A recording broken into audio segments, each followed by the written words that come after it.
Bottom trawling is a widespread industrial fishing practice that involves dragging heavy nets, large metal doors, and chains over the seafloor to catch fish.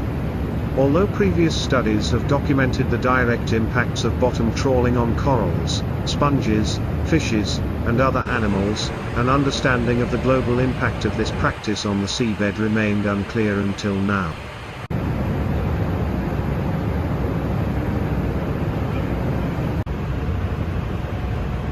The first calculation of how much of the seabed is resuspended, or stirred up, by bottom trawling shows that the sediment mass is approximately the same as the amount of all sediment being deposited on the world's continental shelves by rivers each year, almost 22 gigatons.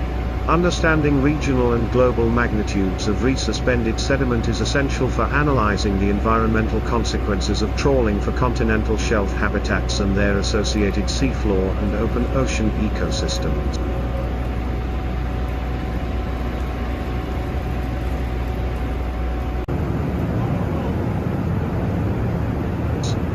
The scientists compared natural causes of resuspension, waves and currents, with bottom trawling-induced resuspension and found new ways to look at and into the seabed to document the effects of bottom trawling. Conceptual drawing of bottom trawling from a fishing boat, showing a net and metal plate being dragged behind a boat. Conceptual drawing of bottom trawling from a fishing boat, showing a net and metal plate being dragged along the seafloor behind a boat on the surface.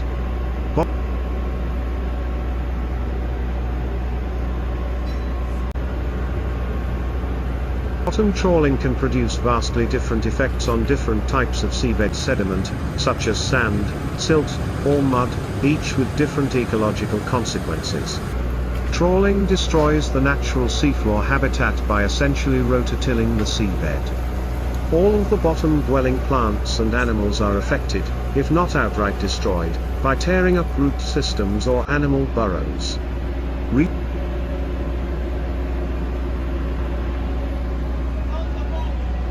Resuspending bottom sediment changes the entire chemistry of the water, including nutrient levels. Resuspended sediment can lower light levels in the water and reduce photosynthesis in ocean-dwelling plants, the foundation of the food web.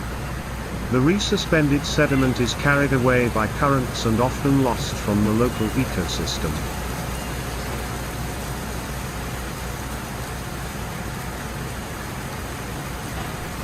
It may be deposited elsewhere along the continental shelf, or in many cases, permanently lost from the shelf to deeper waters. Changing parts of the seafloor from soft mud to bare rock can eliminate those creatures that live in the sediment. Species diversity and habitat complexity are directly affected when trawling changes the physical environment of sand, mud, or rock.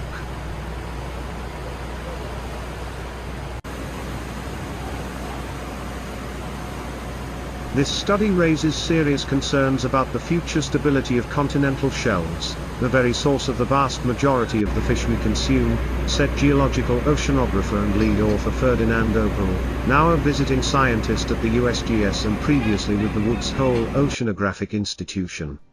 He was at MARUM, the Center for Marine Environmental Sciences, University of Bremen, Germany, when the study was done.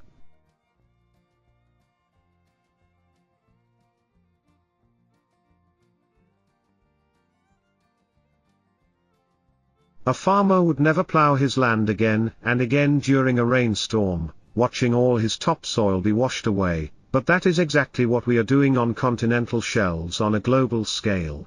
As part of the study, scientists developed a new, universal approach to calculate bottom trawling-induced sediment resuspension that gives marine management a new and important tool to assess the impact from bottom trawling.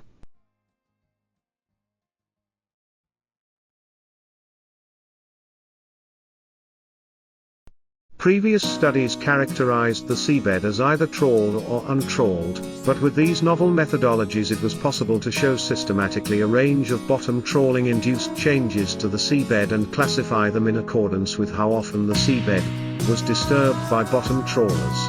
The global calculations were a big surprise, and we calculated them at least 10 times to make sure we were not making a mistake.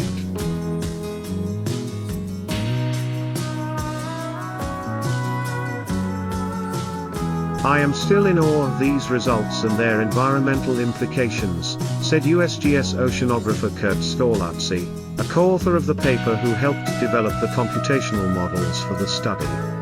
These new understandings about the effects of bottom trawling come out of scientific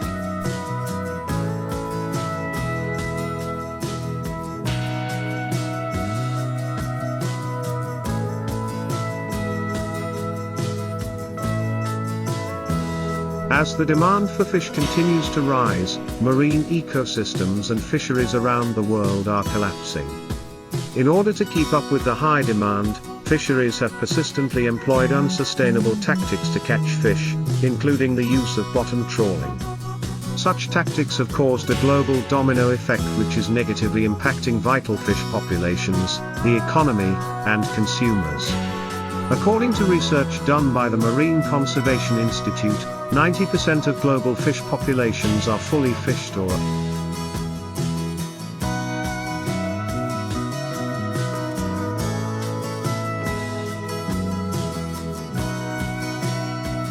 overfished. Let's dive into why bottom trawling is a leading contributor to that statistic. Trawling nets are designed to capture tremendous amounts of fish by dragging large weighted nets across the sea floor. A standard net contains a wide mouth while the end of the net is more confined. This fishing method eradicates all benthic communities, as well as large sea animals, in its path as they are devoured by the nets.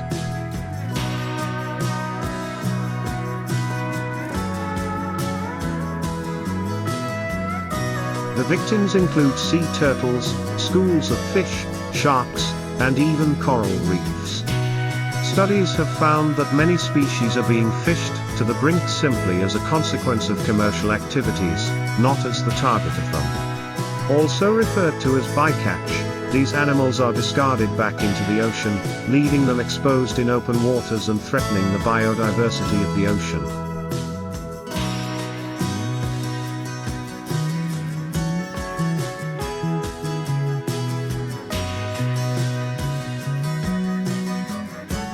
In fact, roughly 437 million tons of non-target fish and invertebrates have unintentionally been caught by trawling nets and thrown back into the ocean.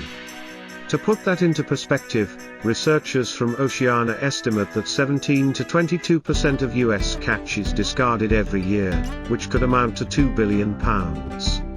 Bottom trawling fits into this because nearly 50% of all bycatch is a result from trawling fisheries.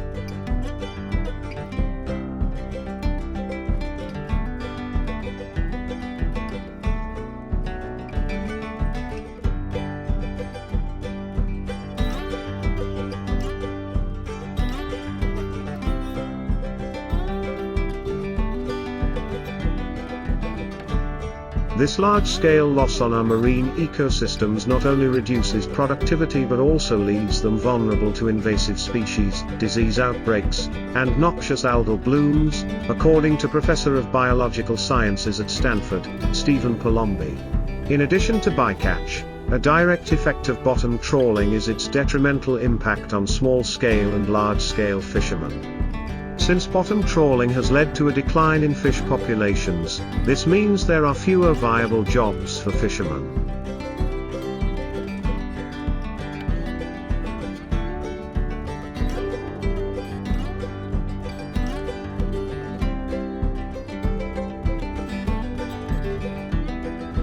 To demonstrate the severity of this, the UN Food and Agriculture Organization, FAO, estimated that 77% of the world's fish stocks are exploited at or beyond their maximum sustainable levels. This statistic is alarming to small-scale fishermen who must compete with bottom trawl fisheries. With fewer resources and fish in the water, they are yielding fewer fish. To worsen the situation, the fishing industry has developed trawling nets to enable them to cover complex seabed habitats with little resistance.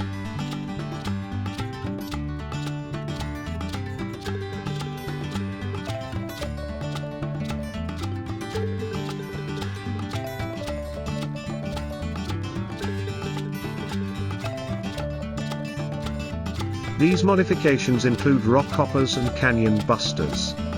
With this advanced technology, coral is being depleted at alarming rates. On the South Tasman Rise, for example, fisheries targeting orange roughy caught an estimated 1.6 tons of coral for each hour of towing a trawl net during the first year of the fishery. When trawls remove entire coral reef communities, they are removing food, fish habitats, and tourism attractions, which hurts the economy. In spite of these damages, change is being made.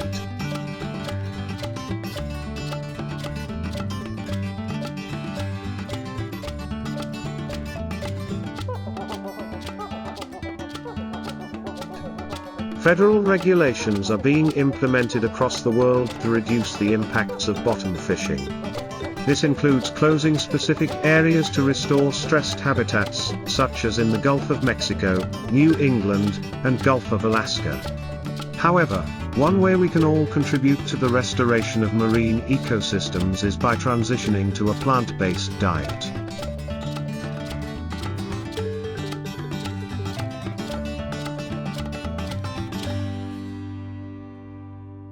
By eliminating the source from our meals, we can decrease the demand for fish, thereby lessening the usage of bottom trawls.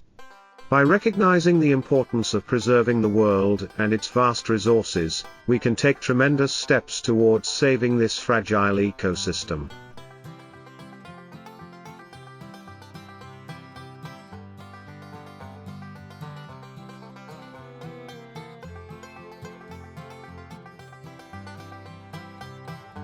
The trawl is spread horizontally by a set of pelagic trawl doors.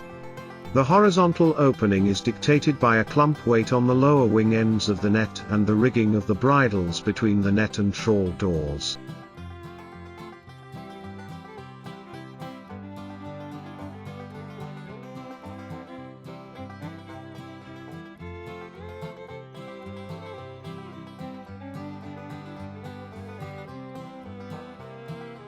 By altering the vessel speed and/or changing the length of trawl warp between the vessel and the trawl doors, the position of the net in the water column can be altered to suit the depth where the shoal of fish are swimming at.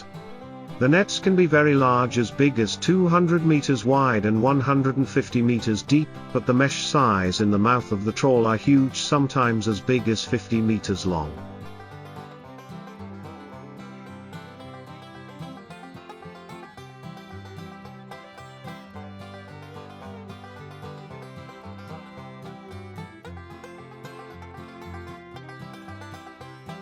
As all pelagic trawls are towed in mid-water with no intentional contact with the seabed, there should be negligible impact on the seabed environment. Very occasionally the gear may be towed very close to the seabed when there may be the odd time that the wing end weights and trawl doors contact the seabed, but this will be the exception rather than the rule.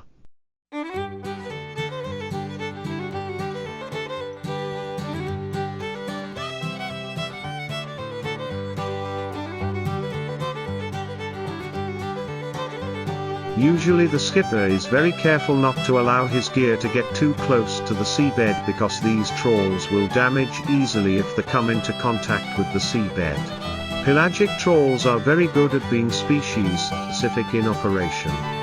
The large meshes in the mouth of the trawl will only herd shoaling species into the trawl.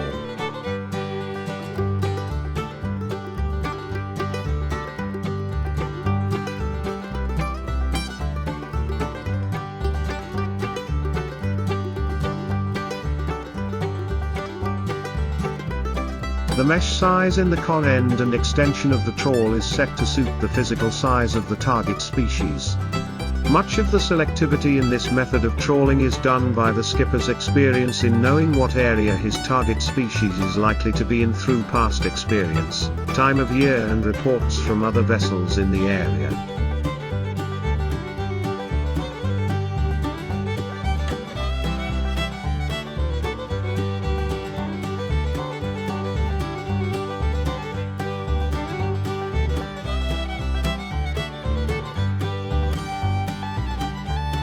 Many of the pelagic species are targeted during their annual migration routes, and as each species has different migration patterns with experience, the skippers know where to go for specific species at different times of the year. Also, they can usually differentiate between the species by how the shoal shows up on the echo sounder and sonar screens in the wheelhouse.